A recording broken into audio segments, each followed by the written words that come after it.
Salam Indonesia Raya. Jangan lupa semua nanti waktu ngasih.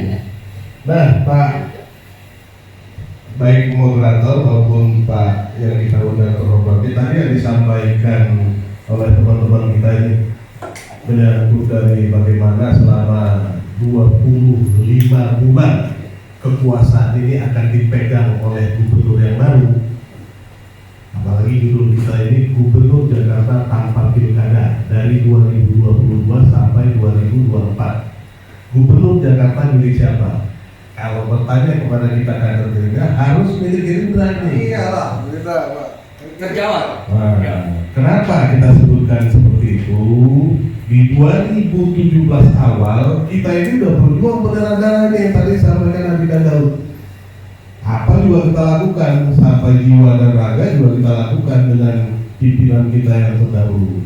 Nah, pertanyaannya yang paling utama adalah apakah selama 25 bulan itu Pak Sarif, Pak pimpinan bisa pro rakyat nggak ini?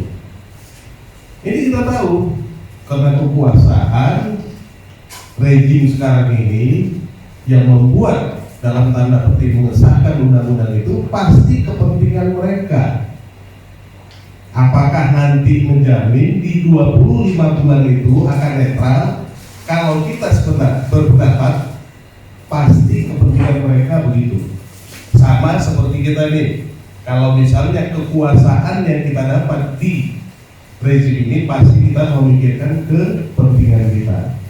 Dan satu lagi untuk di Jakarta ini, Pak Sarif, yang utama adalah satu ini menyangkut dari anggaran belanja yang tadi Anda sampaikan 80 triliun lebih.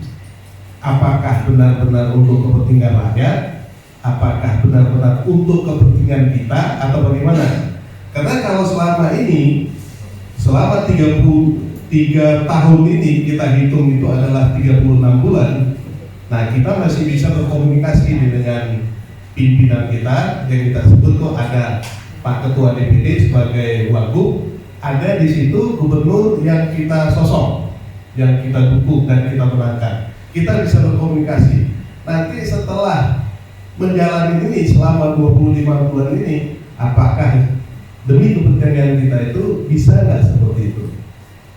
Nah, jadi kita minta kepada nanti teman-teman di Dewan untuk menyatakan dengan tegas ini siapa yang akan memimpin DKI Jakarta ini. Jika perlu, Wakil Gubernur sekarang kita minta seperti itu dan harus. Bertanya lagi, Nah, nggak bisa lah. menurut undang-undang itu ada emang tidak berkenan dibenarkan, tapi kita minta itu ya sah-sah saja kalau kita meminta. Tugas DPR memberikan warning kepada kita yang mengusung presiden dan Pak Gubernur dan Wakil Gubernur jadi minta kepada Pak Menteri dengan Presiden. Ya, kita inginnya seperti itu tuh. Kita kalau bisa. letakkan, Pak. Nah, kita letakkan itu kepentingan kita. Tapi DKI ini namanya daerah khusus ibu kota Jakarta. Daerah khusus ibu kota Jakarta lebih daripada daerah lain. Wajar Pak, mohon maaf Pak.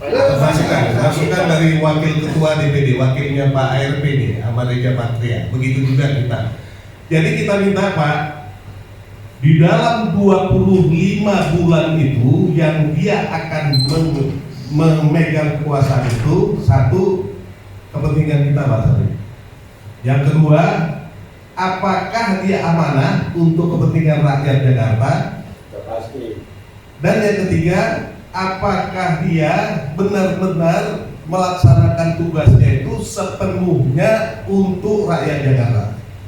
Dan kesimpulan yang terakhir adalah kita minta atas nama Gerindra ini untuk diadakannya pemilihan setelah tadi Pak Sarif. Nah, kenapa? Untuk kepentingan rakyat Jakarta. Mungkin begitu saja kepentingan kita.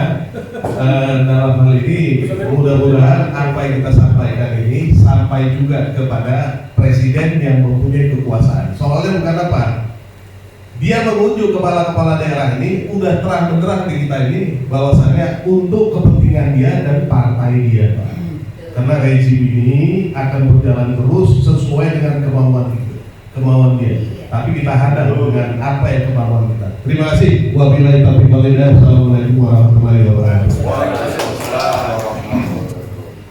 Baik, terima kasih buat pertanyaan-pertanyaan yang sangat provokatif.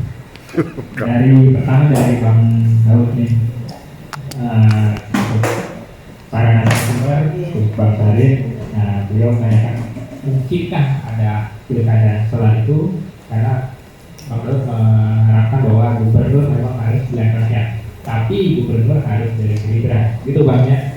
Nah ini tanggapan dari Bang Sarif sebagai bantu itu bagaimana? Baik, terima kasih. Saya serahkan ke Bang Sarif untuk menjawab pertanyaan. Ini nanti kalau rangka berpikir saya coba nanti dirapini teorinya apa itu ya. Tapi saya pengalaman saja bahwa yang menjawab itu bahwa kegelisahan ya di Gerindra sebetulnya ada. Saya membacanya seperti itu. Ini sedang kita bangun bagaimana bisa membuat satu sikap yang baik.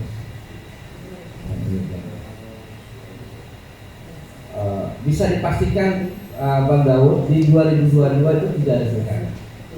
Nah, peraturan pemerintah, kewenangan pemerintah membuat undang-undang. Salah satu kewenangan pemerintah kan membuat undang-undang. Salah satu turunan undang-undang adalah peraturan pemerintah. Sudah jelas bahwa pilkada serentak 2024. Sekarang diskusi kita adalah ketika tanpa pilkada tidak ada mandat. Mandatnya bukan dari rakyat, tapi mandat dari presiden. SK-nya selain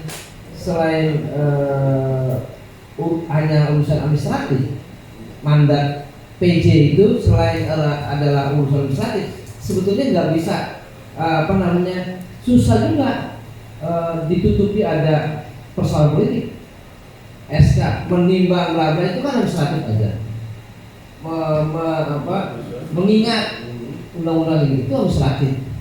Tapi di dalam kandungan satu kebijakan pengangkatan itu pasti mengandung unsur politik. Itulah yang disebut oleh Bro Arif ada kepentingan politik rezim itu nggak bisa dibantah. Dalam konteks itu maka saya berpendapat dan setuju dengan pendapat Ketua DPD, siapapun orangnya kita dukung. Harapan kita sih orangnya ada di dalam Gerindra. Kita buat banyak pilihan-pilihan pendapat. Kalau tidak bagaimana? Kalau iya bagaimana? Waktunya masih cukup untuk mengarahkan seperti itu, ada pemilu selat, ya kan? Jadi pemilu selat itu di gambaran saya mungkin nanti di dalam DPRD ada paripurna memilih calon bla bla bla dengan supervisi KPU DKI. Calon diajukan. Tapi kan mungkin itu harus punya dasar hukumnya. Senayan pembuat undang-undang DPR masih juga ya itu masih jauh. Oke, itu masih jauh. Yang paling penting kita sekarang mengkonstruksikan pikiran tadi, menjawab pertanyaan Bung Asep tadi agak susah. Bagaimana sikap parlemen seperti saya ditanya dalam menjalankan fungsi pengawasan legislasi, budgeting, dan controlling. Bagaimana konteksnya? Kalau sekarang kita 3 fungsi itu sangat efektif. Jadi begitu gubernur dan wakil gubernur agak sedikit miring-miring tidak disenyapkan, rapi lagi. Kalau misalnya sebelum rally belum saling berjalan, kita cuma bisa di luar. Nah sekarang lebih efektif. Esok setelah ganti kan udah memang jabatan sudah berakhir. Seperti apa cara menghadapinya itu beda. Pertanyaan Bung Asep, saya membayangkan Bung Asep tadi. Sikap saya tetap ingin gubernur yang ditunjuk itu adalah gubernur yang memiliki program, entah itu program dari nasional yang disinkronkan dengan PSN, program strategis nasional dan program daerah, atau kombinasinya. Jadi untuk program PSN kita juga banyak banget. Ini program selanjutnya juga banyak banget dari karena pandemi ya. Tentu nanti setelah normal gubernur yang ditunjuk akan membuat proyek strategis nasional terjalan. Nah program-program daerah yang nggak jalan, karena kan kritik kita ya salah juga ya normalisasi mandat soal pembebasan lahannya jalan gitu. Nah kalau program-program itu yang belum selesai diwajibkan kepada gubernur ditunjuk meneruskan, harus ada poin itu. Gubernur yang ditunjuk wajib menjalankan program-program yang belum selesai. Nah, kalau pertanyaannya itu, saya jawab Pak Sep, saya akan bisa mengoptimalkan fungsi itu kalau program-program yang meneruskan. Tapi kalau program baru, saya bisa jawab. Karena saya harus bertanya juga, landasan saya untuk ikut apa ya? Contoh program baru gini Pak, program baru gini. Suatu ketika gubernur itu ada kebijakan misalnya membuat misalnya mencabut ya, atau menghidupkan kembali atau membuat lagi kebijakan baru tata krama. Itu di dalam undang-undang ini kewenangan dulu. Cabut ini. Dalam ada nangka di belakang sudah paham. Kan berwenang.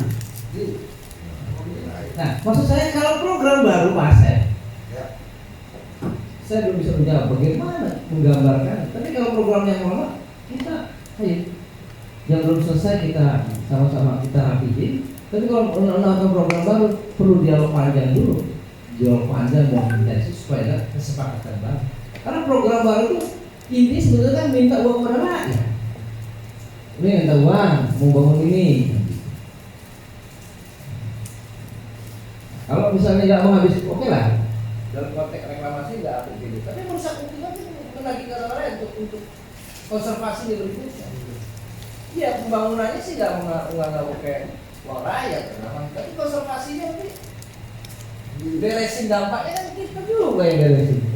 Kita juga pada uang rakyat. Itu yang saya sebut. Kalau program baru saya nggak bisa bayangkan apa yang saya sikapi. Tapi kalau program saya bisa tegas jalan.